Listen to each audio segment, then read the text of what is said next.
Well, hello everybody. I like to welcome you back to this brand new video series on the relevance of Middle Eastern affairs right now to biblical prophecy. Of course, this is Al Fadi, and with me here joining us virtually, our dear brother Joel Richardson. And last time we did kind of like an overview, introduction, and a teaser, if you wish, about what is going to be discussed in terms of the relevance of these current affairs and how they could be interpreted from a biblical prophecy standpoint. Today, Joel is going to take us through a journey covering passages from Ezekiel 38, 39, and of course, those are very popular usually, and if possible, also venturing into Daniel 11. And we may really cover this in multiple episodes. So I just want to make sure that everybody is patient, because it's not about rushing things, it's about expounding on them in a correct manner. So Joel, I'll turn the mic over to you, brother.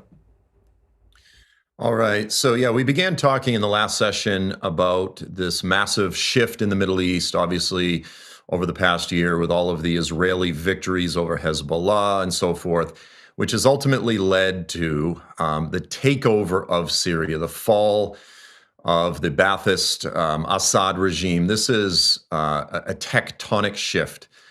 Now, how does this relate to biblical prophecy? In the last session, I talked about the fact that really for well over 20 years now, I have been saying, keep your eyes on Turkey. The Bible emphasizes Turkey. And so one of the key passages that the Bible does talk about Turkey is Ezekiel 38 and 39. This is known as the Battle of Gog and Magog. And it's an incredibly important prophecy. It's one of the most important prophecies in the entire Old Testament. It's also interesting in that Islamic eschatology has its own traditions and prophecies related to Gog Magog. How do they say it? Yajuj wa Majuj? Do I have that right? Yajuj wa Majuj, exactly, yeah. And it's really, that to me is really fascinating. You know, they have this idea of these monsters that are sort of hidden, this army of monsters, these creatures hidden behind a wall, maybe someplace in Central Asia that are going to flood the earth and so forth. It's a very sensationalized sort of evolution of the biblical prophecy itself. But that's a separate issue. So Ezekiel, what he did is he talked about this massive coalition of nations in the last days that would be led by an individual named Gog. And Gog is from the land of Magog, and he is the chief leader, chief prince of Meshech, Tubal.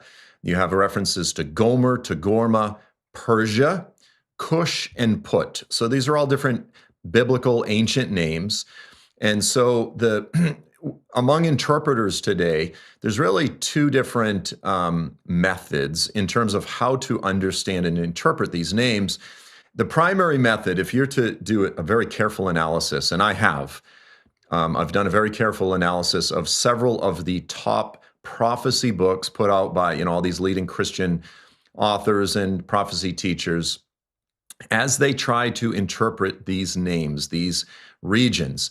And the method of interpretation that they use, it's kind of this historical bloodline, DNA, intermarriage, migration, wild goose chase through history. So they'll, for example, look at one of the names, which is Magog, okay, because Gog is from Magog. They go, what's Magog? What does that mean to us today? And they'll say, well, the Magogian peoples, they became the Scythians.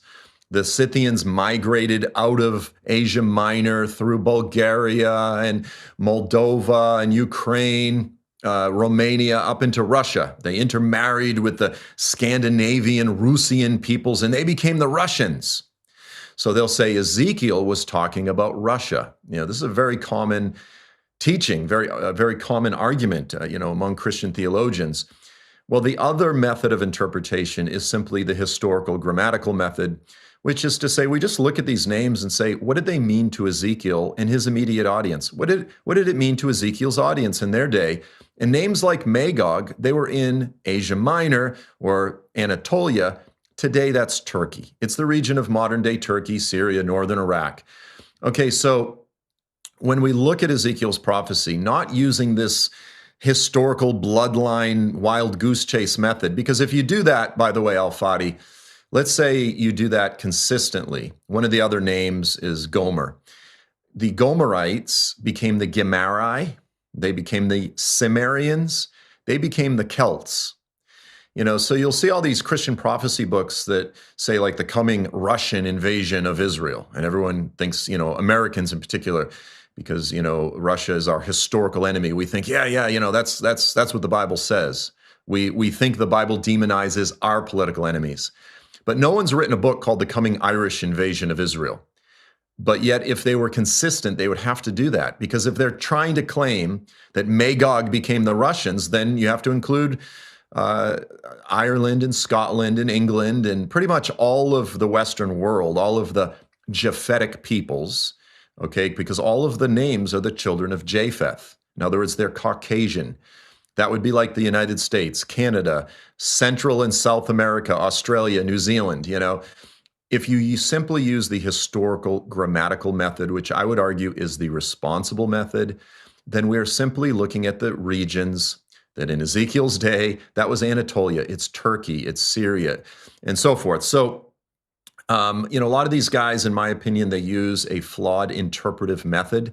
If we simply use a responsible method, then this prophecy points to Turkey or the region of Turkey as the leader of a last days revived empire, a revived coalition of nations that will reform. It's a former empire that will reform in the last days.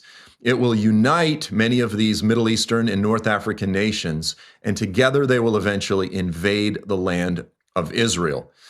So, if we're using the historical grammatical method, again, I would argue that's the responsible method, then we have this very clear, massive, towering mountain of a prophecy in the Bible, which predicts a last days Turkish-led invasion, a Turkish-led Middle Eastern invasion of the land of Israel.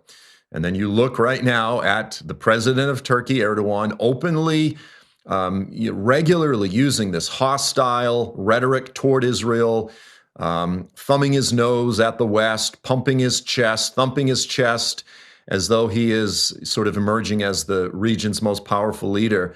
And you go, wow, 3,000 years ago, Ezekiel, or 2,500 years ago-ish, Ezekiel predicted with specificity geopolitical realities on the ground today. And I always like to point out, Al-Fadi, that just several weeks ago, all of the algorithms, all of the computer programs, all of the think tanks, all of the forecasters, no one could tell us with accuracy in just a couple weeks who was going to be the next American president. They could guess, they could try, but no one knew. And here, 2,500 years ago, you had a biblical prophet who predicted with specificity geopolitical realities that we see unfolding on the ground right now, right in front of us. And I think that's something that we absolutely should be paying attention to. Absolutely. Absolutely. So where are you going to take us after taking this look now at the Ezekiel 38 and 39? What is the next step for us along this journey? I want to compare this to Daniel chapter 11, because really it's Ezekiel 38, 39, and Daniel chapter 11, or you could say Daniel chapter 10 through 12, as two incredibly important prophecies, both which confirm one another and which help us to understand what's happening in the Middle East, not only with Turkey, but also with nations like the Kingdom of Saudi Arabia, and just, how biblical prophecy is really being validated on the world scene right in front of us. Wonderful. Thank you, brother, for that. Before we wrap this episode up, can you tell people where they can find you? And you just published a new book also, or recently a book. So if you can talk a little bit about that too. Yeah, so my website is joelstrumpet.com, and I also regularly put out teaching videos on YouTube. Just type in Joel Richardson. All my books and articles are free as PDF files on my website. Again, joelstrumpet.com. And my most recent book, it's actually a couple years old now, Sinai to Zion. It's about the return of Jesus. It's a beautiful book. But the best place to get that is going to be on Amazon. All right. Well, wonderful, brother. Thank you so much. And maybe you did allude to that book when you were preparing it last time when we did the series on Mount Sinai, but I would love really for us to unpack it maybe on a live stream, or we'll do another series of these. Maybe you can join me next time. I know we couldn't work it out, but hopefully next time we will be able to. Thank you, brother, as always, for all that you do. And one of these days, brother, I'm going to join you in the Holy Land. I want to just go there and just be with the group that you typically take to tour. It's going to be fun, I'm pretty sure. Again, thank you everyone for joining. I hope you're benefiting from all of this. Take notes and go and visit Joel's website and download the books that you can, and go and purchase also through Amazon his latest book. I'm sure the brother can use any of these blessings coming his way. And I know, by the way, Joel does artwork and other things too. I'll let him talk about that maybe next time. If you follow him in X, you will be able to see a lot of that as well. Thanks, brother. Thank you, everyone. This is Al-Fadi, over and out. God bless.